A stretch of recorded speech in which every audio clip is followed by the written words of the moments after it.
It was close on midnight when a man crossed the Place de la Concorde. In spite of the handsome fur coat which garbed his meagre form, there was something essentially weak and paltry about him. A little man, with a face like a rat. A man, one would say, who could never play a conspicuous part, or rise to prominence in any sphere. And yet, in leaping to such a conclusion, an onlooker would have been wrong, for this man, negligible and inconspicuous as he seemed, played a prominent part in the destiny of the world. In an empire where rats ruled, he was the king of the rats. Even now, an embassy awaited his return. But he had business to do first, business of which the embassy was not officially cognizant. His face gleamed white and sharp in the moonlight. There was the least hint of a curve in the thin nose. His father had been a Polish Jew, a journeyman tailor. It was business such as his father would have loved that took him abroad tonight. He came to the Seine, crossed it, and entered one of the less reputable quarters of Paris. Here he stopped before a tall, dilapidated house, and made his way up to an apartment on the 4th floor. He had barely time to knock before the door was opened by a woman who had evidently been awaiting his arrival. She gave him no greeting, but helped him off with his overcoat, and then led the way into the tawdrily furnished sitting-room.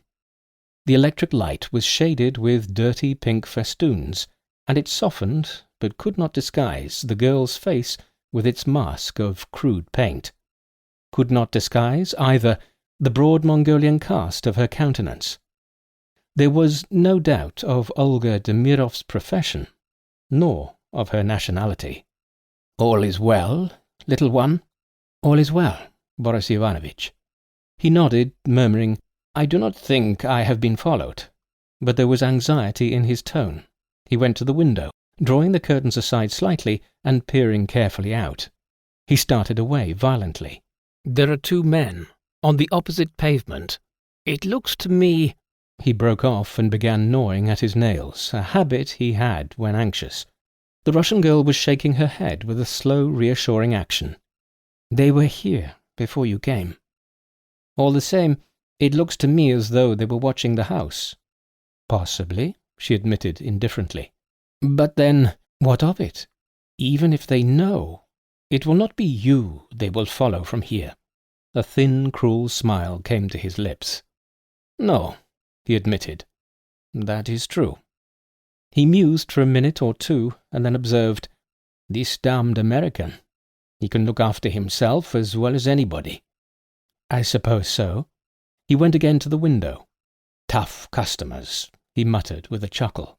"Known to the police, I fear. Well, well, I wish Brother Apache good hunting." Olga Demirov shook her head. "If the American is the kind of man they say he is, it will take more than a couple of cowardly Apaches to get the better of him." She paused. "I wonder—" "Well?" "Nothing. Only twice this evening a man has passed along this street. A man with white hair." "What of it?"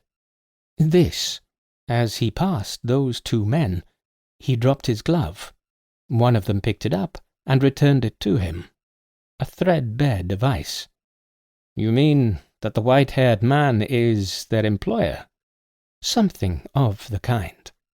The Russian looked alarmed and uneasy. "You are sure the parcel is safe? It has not been tampered with?"